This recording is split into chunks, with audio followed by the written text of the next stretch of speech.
Hi,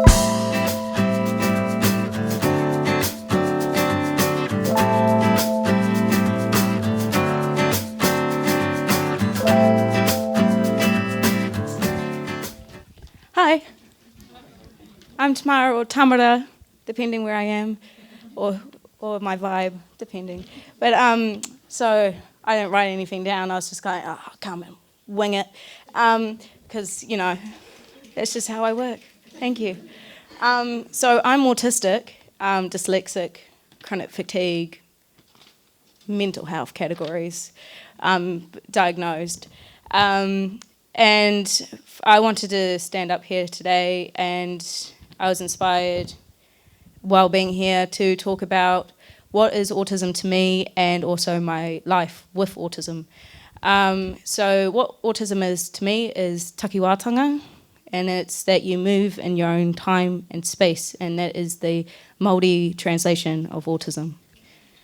And why I connect autism so strongly to takiwatanga is because, for my personal reason, is because when I got diagnosed, I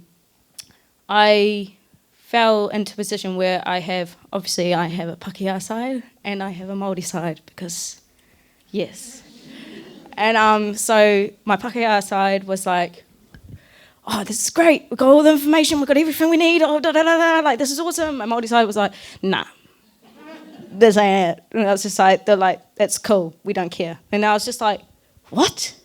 Why are you saying that? I was like so kind of offended. I was just I'm kind of curious. I was like, why? And then I was also like, what? I've just gotten all the support, man. Like, I'm not crazy, didn't you hear? I was like, I'm just different. But then, eventually, they didn't tell me. I had to learn for myself, obviously. That's how my family works. And I eventually came to them and I was like, oh, I get it. It's because I'm not different. And it's like, it doesn't change who I am, does it? And they're like, yeah, that's like, you can be diagnosed with anything you want. You're still Tamara. And that's why I connect autism to takiwatanga, your own time and space, because that's what autism is. So that's what autism is to me. Amongst all, little nits and grits that are different to all of us, as it is a big spectrum. So, my story, I quickly wrote it down just in case I forgot. My story, I was born, life, the Lion King.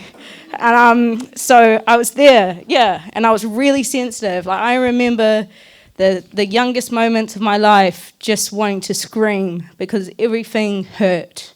Everything was painful, and it was just too much. And then, so like, you think about like a lawnmower, it's just really loud, and it just felt through my whole body painful. And that's how I remember my early life was, I talked to crystals, and I felt everything was just too much.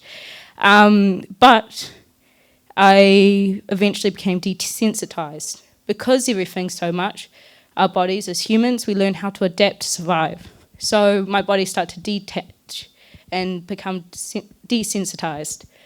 So I then became very depressed, which is a gift in a way, because then I wasn't so sensitive. And I struggled to feel things, temperatures. I still in the summer will gladly wear fat pants and a tracksuit, just be there like, I'm sweet, I'm covered, I'm happy.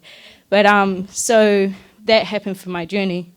And because I became so comfortable in that mask of being in myself, it slowly lent into a suicidal position, with added factors of education, being told that I wouldn't be able to have a family, I wouldn't be able to have a job, I wouldn't be able to do anything because, there was multiple reasons from teachers. There was, apparently I was on drugs because I was different. Apparently I was just a bit weird and just a bit outspoken at times. And so there was a lot of reasons from teachers why they wouldn't teach me, costing me education. And then when I would try to learn, and they did try to teach me, it was just very hard to concentrate. And so classroom setting did not work for me. But I did eventually learn how to learn. And for me, that is experientially. Get out there and do it. And that's how I have my intelligence today. But so all of those added factors of being told I'll be nothing, even people with dyslexia coming to school and being like, hey, you're going to be a millionaire or you're going to be in jail. And I was like, great, 2 options, so easy. And then so I had those options, and so I decided to just end it. I ended up in Starship Hospital with just no hope, nothing, black cloud. No, not even a cloud, it was just nothing.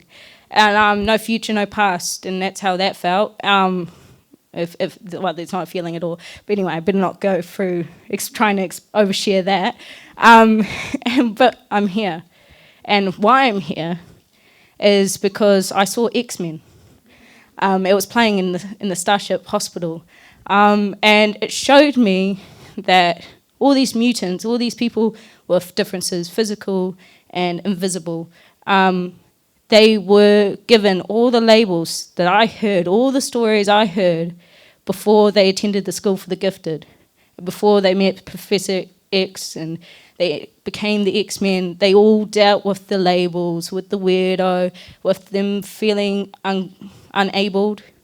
And I saw that and I was like, man, I didn't know I had autism at this stage, but I was just like, that's how I feel. But they've got hope.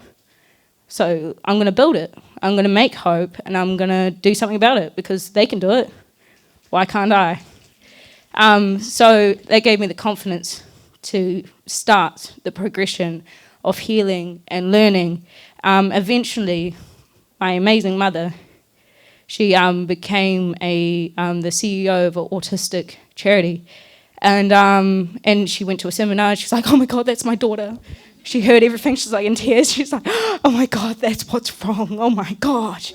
She just freaked out, and she came and she's like, "We've got to get you diagnosed." And she's like, "Be the ambassador of the charity." And I was like, "Diagnosis first." And I was like, one step at a time. So I got diagnosed, and then it was a huge comforter for myself because, I had constant, episodes in hospital for trying to end things, constant behavioural issues because I just didn't know what was happening. Thoughts in my head thinking I needed to be in the straitjacket because I felt crazy.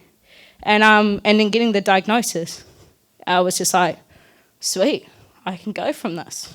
I learned about autism. I found myself learning more about myself the more I learned about it, being able to express myself more and more. And I'm out of time, and I had more to say. But yeah, should I stop or should I? Oh, keep going? All right, I'm going to keep going. Okay, sorry, I love talking. So, last thing, something I really wanted to bring up. It's my first ever time talking about it. But I found myself in a position, because of the desensitization, because of everything that happened in my life, or the trauma that happened from being outcast, I found myself in the position of, which is not good, and domestic violence and toxic relationships. And I just really wanted to point out, now I'm healed. Now I can actually talk about it. And I'm in a healthy relationship. It's weird. But so I wanted to talk about that just briefly because I was only in those situations. I didn't understand it because I was first of all like, okay, why does it keep happening? There's got to be something wrong with me. It's like everyone says, no, it's never you, it's never you. And I'm like, no, there's got to be something. There's got to be something. And I noticed I didn't speak up for myself because of all the pain I've been through. I didn't know my worth because I always got told to be quiet or to put yourself away. I always got told to be someone else and mask. And that's why I always draw myself into those toxic friendships, relationships, groups, and even abuse of objects and systems and stuff.